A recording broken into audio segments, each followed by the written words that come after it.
from all around Geelong. I'm here to tell you how football is. Good morning. Welcome again to the GDFL Footy Show on a beautiful Saturday morning.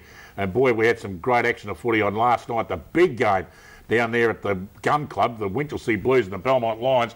I can tell you, folks, it was cold. It was freezing. And I tell you what, it was a great night for footy, and an absolute credit to the Winchelsea people. The way that ground has been prepared now and put up, and the lights were just fantastic. But the big games on last weekend, the East Geelong Eagles, much too good for Corai. Lucas Murphy making a miraculous recovery from his injury that kept him out of the interleague side, kicking 7 goals. Fantastic, the medical people we have in GDFL Football. The Belpost Hill Panthers, much too good for Geelong West. Joel Page kicking 6 goals for the Belpost Hill Panthers. Out at the Winter Resort, the Anarchy Roos, they knocked off the Belmont Lions. Nick Costello kicking 6 goals there. A great weekend for footballers, for full wards at the moment. It's the competition. I'll get my teeth back in. And the Werribee Central's Ducks up there, well, they'd knocked off Winchelsea. Craig Rosenweek, 6 goals, a magnificent effort by him. He really is coming back to some fantastic form. And the Tommy Tigers, well, they got out of jail and they just got home from the Inverleigh Hawks, who came home with a rattling run. And of course, the 94.7 match of the day was the Bannockburn Tigers. Now, before we go on, folks, have a look at this mark. Paul Briggy has got up so high, higher than Joe Cocker, as they always say. He's taken what I reckon was the mark of the doubles. Have a look at this again, folks. Absolutely magnificent, Paul Briggy. A great mark, and finished up with a magnificent banana goal. But it wasn't good enough to knock off the Bannockburn Tigers, who were fantastic. Tristan Battaglia, 3 goals, the VFL boy, and best on the ground. He was absolutely sensational. Hello, I'm Dick Philpott, and once again I have assembled some of the biggest names and brains in local football to eradicate, adjudicate, communicate, but definitely not procrastinate. He is the #1 commentator in local football. Eric Nichols, good morning. Good morning, Dick, and somebody told me you weren't overly impressed with that mark, but you seem quite enthusiastic there. I was so excited, I was very excited. I won't go on that any further, but I actually stopped, I stopped eating my pie at that stage. I was overtaken by emotion, Eric. And I don't wonder why. It was fantastic. It was one of the best marks you'll see in country footy. He does it quite a bit, actually. And the man from the Duck Pond, yes, the smallest man in country football, without any doubt whatsoever. We can't get anybody to dispute that. He is Richard Grubby Casons. Good morning, Grubby. Good morning, Dick, and how are you this morning? I am absolutely fantastic, mate, and it is great to come out on a nice Saturday morning. Looking forward to the big clash on this afternoon. We've got a very special guest coming up on the show a little bit later on too, and I'll give you a little bit of a hint on that. I'll just say the word Violet Crumble. That's all I'm going to say, folks. Now, we had a big interview last week. Paul Price caught up with Ross Dillon from the Bannockburn Tigers out at Victoria Park. Here's Paul Price. Ross, well, firstly, congratulations. That was a game that was going to be, a close one to win, but you certainly did it. Yeah, thanks, Pricey. We needed to beat someone in the top 5. We told our guys today that it's enough of this messing around. Beating the sides that we're meant to beat. Some guys need to stand up. Play footy in a close game and come out winners in a close game.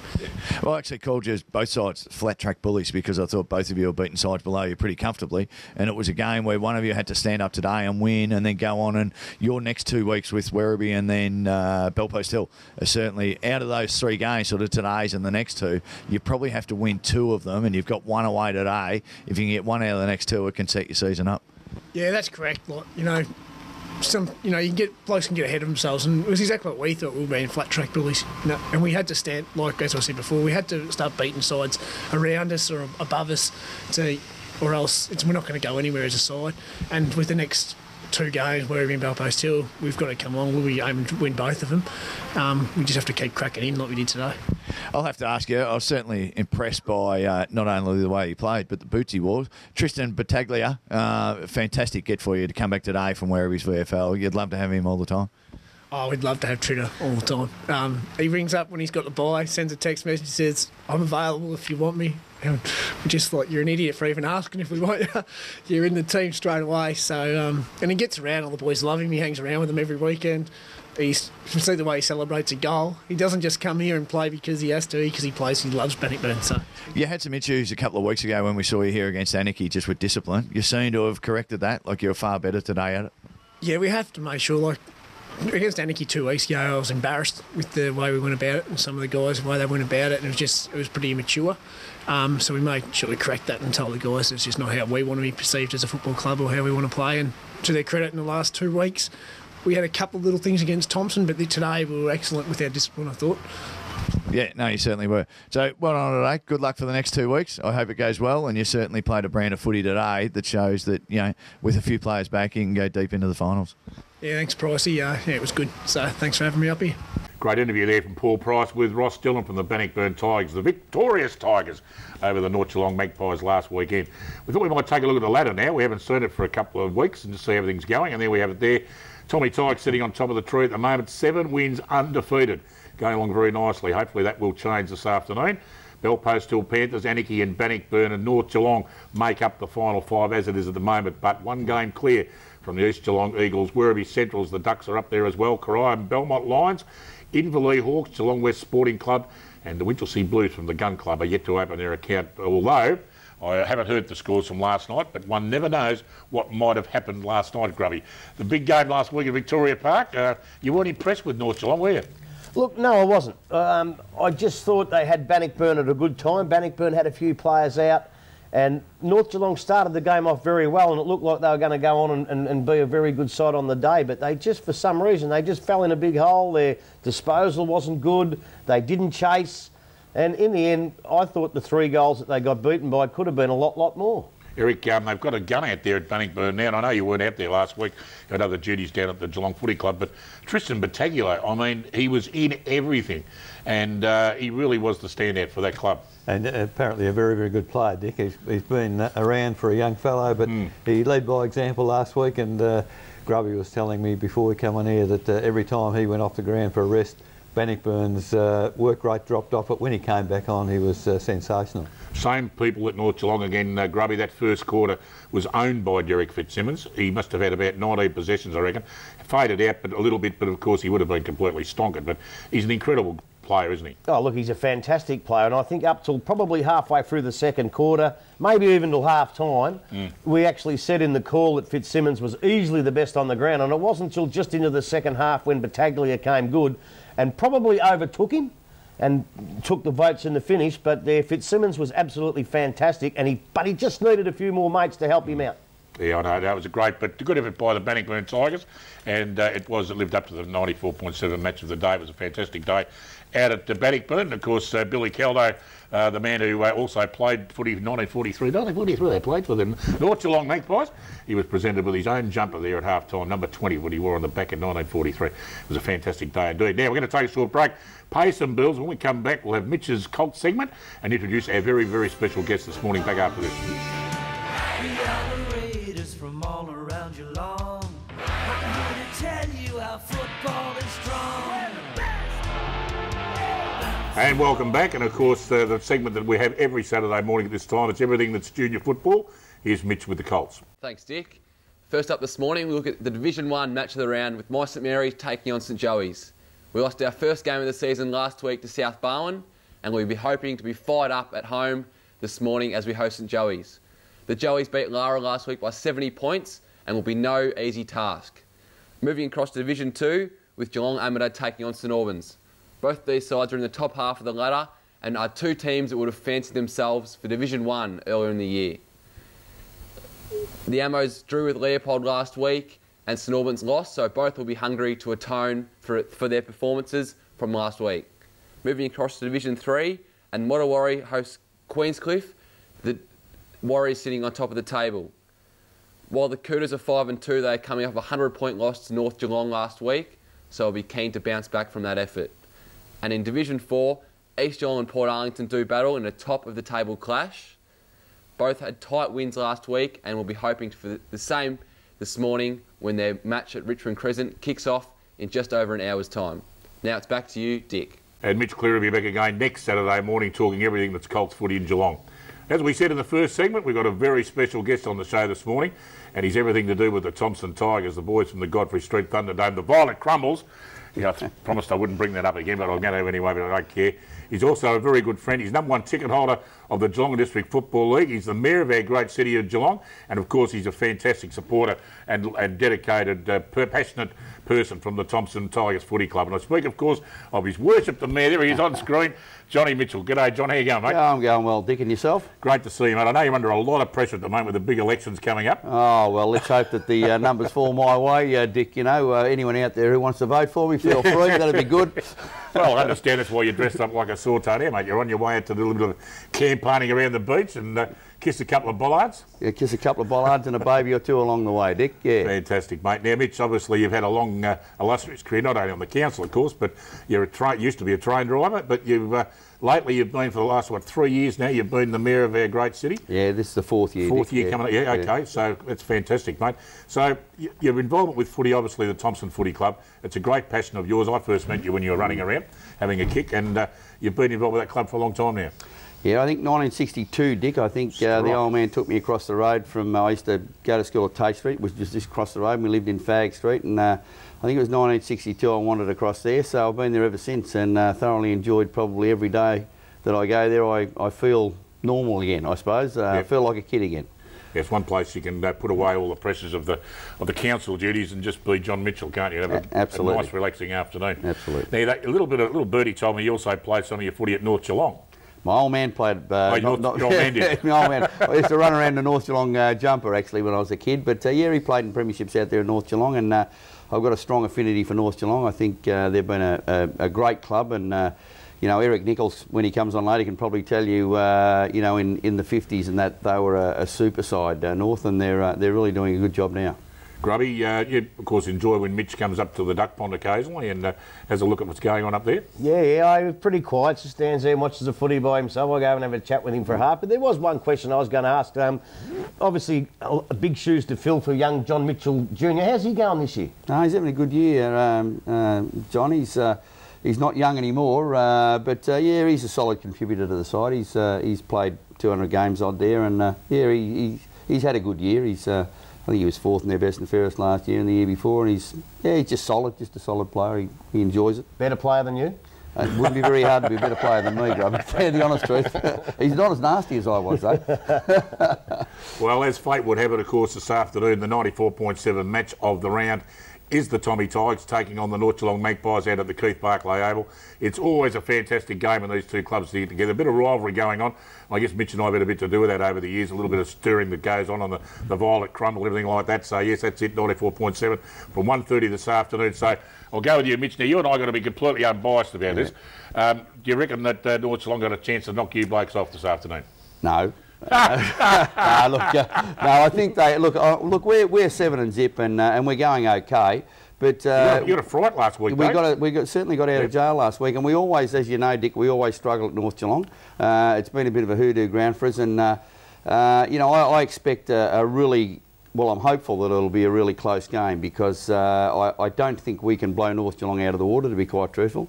And I think I'm hopeful we'll win just. But look, I expect a good game out there. And North Geelong, and I said to you before the show, I was at the pre-dawn service on Anzac Day, and North Geelong, there was about 40 odd young North Geelong players come in with their coach and walked through the shrine and took part in that. And I said to our blokes, I said, North Geelong will be a really good side. And they said, oh, why is that? And I said, well, because for a local footy club to show that dedication to get up and be together, I just reckon the coach is obviously on the right tram. So they'll take some beating, North Geelong, and I'm hopeful we can do that. Yeah, I must admit, I was very proud of our club to go and do something like that. It just goes to show there's a new culture in footy these days, which is fantastic. Grubby, do you think the Magpies have got a chance at all? No, I don't. Oh, gee, what's wrong with you, blokes? Well, I saw them play last week and I thought they were very scratchy. Bannockburn did have a few players out. It wasn't a great game. I've seen Thompson only on the one occasion. They were terrific. Some of their players are just too good for this competition, I think, in Forbes and McLeod, and I think Thompson will beat them and beat them easily. Oh, there you go. Well, hopefully it'll be a different result than what these blokes reckon. The big fella reckons the Magpies might just get up and knock the Tommy Tigers off for the first time this year. And I'll be allocating violet crumbles at half time, don't you worry about that. Mitch, thanks very much for being on the show, mate. Good on you, Dick. And, good on you, Grubby. Yeah, good to have you, and great, and good to see you, and good luck for the campaign later in the year. I've got to say that the amount of work you do for local footy and the way you get behind Geelong and the sporting fraternity, I personally hope that you do well in the election, mate. I reckon you've been a great mayor for this town, and I reckon you're a good bloke as well. And I don't think I'd ever say that, but I reckon you are. And I hope you do well, mate, and good luck. And thanks for coming in this morning, mate. No, it's great. It was a good result last night, Winchelsea, wasn't it? Oh, yeah, it wasn't cold. Oh, just about snowed out there. And the netball. Ever seen girls playing in tracksuits before? Unbelievable. We're going to Johnny Mitchell, our special guest this morning, the Mayor of the City of Greater Geelong. We're going to take a short break, come back and talk about all the action on this afternoon. Back after this.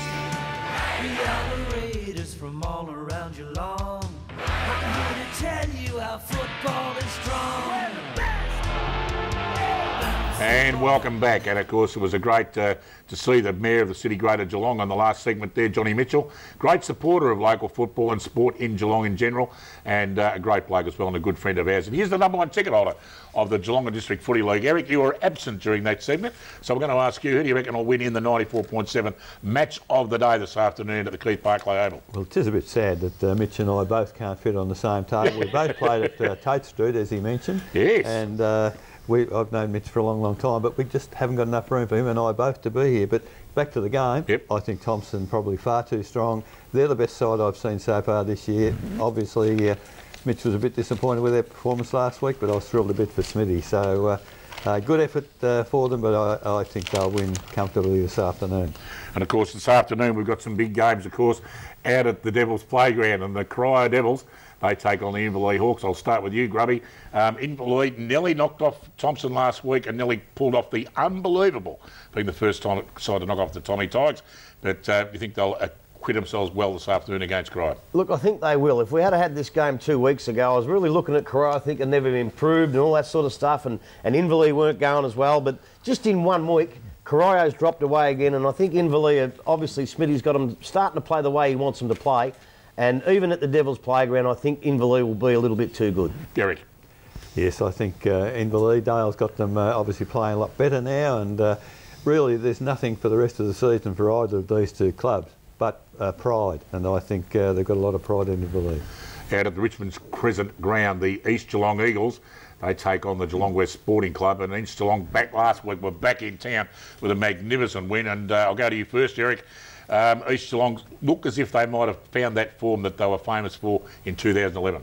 Yes, obviously back in a bit of form, Dick, but also they're having a run at the moment where they're playing, with no disrespect, the lower sides, and for them to get back into the top 5, they need to win these games and win these games very, very well. I think they'll win comfortably this afternoon. Good to see Noel Fanning running around in an orange shirt then, Grubby. And we might get a vision of him shortly. The minute we do, folks, we'll bring it up for you so you can see that he's running around out there. He actually multitasks occasionally, Fano. He does a great job. What do you reckon, Grubby? You're out of East Geelong and whoever they were playing. Who are they playing? Lost the plot completely. Look, you actually said a minute ago that they were last week they were back in town, yep. And they will stay in town because there's no way known in this world that West can go anywhere near the East.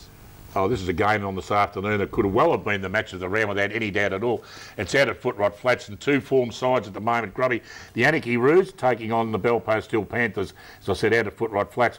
It'll be a very, very interesting game, this one. Well, it will be. Anarchy have come from out of the clouds, actually. Yep. No one realised how good they were going to be, maybe not even themselves. But look, they've had a couple of tests thrown at them. They give Bannockburn a hiding, and they've done North Geelong the same. They a little bit lucky to get away with it at Werribee. Bit of a short quarter the other week, but they got that too. This is the big test now, though. This is the big test, Belpost, and I just think Belpost still might just be too good. It's very hard to win out at Anarchy, Eric. I mean, he can be one of the best sides, and Anarchy be down to the bottom of the ladder. But out there, it's a different brand of footy, different surroundings, and they just might have the wood on. Belpost still, maybe? No, I think Belpost Hill might just about get there, Dick, and it'll be interesting. Scotty McDonald learned his trade at Belpost Hill, and his style of play is very much the old Belpost Hill style, but I don't know whether Anarchy have quite got the cattle on the field to win it overall. Belpost, very experienced, very good side. Well, I'm sticking what's left of my neck out, and I'm going to go for the Anarchy Roos. I reckon they've got a fair whack to win this one, I reckon. Don't you worry about that. Don't look at me like that. I just wasn't sure you had a neck, that's all. Yeah, we've been doing that gag for years, but that's still going to get a laugh out of it. And, of course, the big one up at the duck pot, it is the Werribee Central's Ducks. There's Noel Fanning now. Look, he's about to throw the ball in. Have a look at that. Fano, you beauty. He's doing a great... He's clever. He's clever. And they take on the Belmont Lions, of course. You just caught the big fella reading that, didn't you? And so, Eric, I'll go to you. Do you think that the Belmont Lions any chance up at the duck pot? No, what they're playing Bannockburn, you galah. See, we get too worried about Fano running around his orange jumper on the footing ground. Werribee Central's at Bannockburn. Yeah, I know last night. I'm confused now. The key here, is, as we looked at the ladder before, there are probably 7 sides only that can make it. Werribee currently 7th. They play Bannockburn, who are 4th. For Werribee to get in, they must win these games, and particularly against the North Geelong, Bannockburn. And at Werribee, they're a big side, and they play the Werribee ground very, very well. Obviously, Grubby's got a better idea of how Bannockburn are going from last week, but at home you would have to think with so much at stake, even though it's only round 8, Werribee must win these games. Albeit against Winchelsea last week, Grubby, you blokes kicked 25-26. That's a massive score, that. It's 51 shots at goal. Just goes to prove how intelligent and smart the big fella is to work that out in a hurry. But, I mean, how good... I mean, I know it's only Winchelsea, but it must have given you guys a lot of confidence to kick a big score like that. Well, it's not you guys for a start. I'm neutral, as you know. Oh, you're not neutral. You've never been neutral. But look, I don't think... Once a duck, always a duck. I know we've been contradicting here all night, but I don't think that means anything. Winchelsea at the moment aren't playing good football. They're not quite up to the mark, and you'd expect most of the sides that would possibly play finals kick over 20 goals. Today, look, this is Werribee's turning point. The three-quarter time against Anarchy a couple of weeks ago, they were gone for the year. Right? They were nowhere near it, and all of a sudden they put in that quarter. Then the Winchelsea game, if they can play like they can in that quarter, because as you said before with North Geelong, I wasn't impressed with North Geelong, wasn't that impressed with Bannockburn either. I don't think it was a great game. If Werribee can turn that on, they'll win, but if they can't, that might be the end of their season. Grubby, the worry, Dick's talking about the 25 goals last week, I looked at the scores, 9, 7, 5 and 4. The further the game went, the less goals Werribee kicked, whether the momentum dropped off. But percentage at the end of the year is going to be absolutely vital to Werribee. They needed to keep going for the 4 quarters. Yeah, look, I think you're right, but I guess in all sorts of sport, when you do get a fair way ahead, your mental capacity just drops off that little bit, and I think that's probably what did happen. Well, the game on this afternoon, it's a 94.7 match of the day. It's the North Geelong Magpies. There it is on your screen. They're taking on the Tommy Tigers, the Violet Crumbles, the boys from the Godfrey Street Thunderdome. They're undefeated, so it's a big opportunity for the Magpies to show what they're really made of and beat a side above them and get all those critics off their back once and for all. Now, Grubby, last week we understand it was your birthday. You turned 50. Yeah. Crikey, you look nothing like 50. You look about 65, mate. It must be because of the size, because you're not a tall man, are you? No, I'm not very tall. I didn't think I looked 50 either, but I used to. Unbelievable. Do you go like me to go up in trouser sizes? And I won't tell you how old I am now. That'll make everyone realise how many trouser sizes. But now you reckon you had a bit of a quick whinge, mate. You always have a bit of a whinge on the show. Have a go on, get it off your chest. No, actually I haven't got a whinge tonight. No? I got a statement. Righto. I got a statement I want to make. I was out at Bannockburn last week when a couple of blokes were out there at the halftime festivities, old Billy Caldo and yourself doing a little bit of a Ron Blaskett and Jerry G. And look, to be quite honest, and I'm being totally serious here, it was absolutely hilarious. It was great fun. Billy and yourself, especially Billy playing the straight man. Not quite sure if he knew what was going on, but it was just so funny. And it just shows the camaraderie between clubs in the Geelong District Football League, and it's a pleasure to be involved in local football when that sort of stuff happens. So well done, Dick. Great effort, mate. I think, yeah, that's good, mate. But I mean, Billy Caldo, as far as I'm concerned, he's an absolutely living, walking, breathing legend of our league. And even though I take the mickey out of him, I always say if you take the mickey out of someone, he must be well liked. So we love you, Billy. Don't you worry about that. Well, that's it for another show, folks. Thanks very much for your company. Have a great afternoon at North Geelong, Eric. Certainly will. Thanks, Dick. Hospitality of the Magpies, Grubby, and I'll see you at half-time. Well, you certainly will. Might pass a few Violet Crumbles around. You never know about that, folks. Thanks for your company. We'll see you all again the next Saturday morning. Bye for now. We are the Raiders from all around Geelong. I'm here to tell you our football is strong.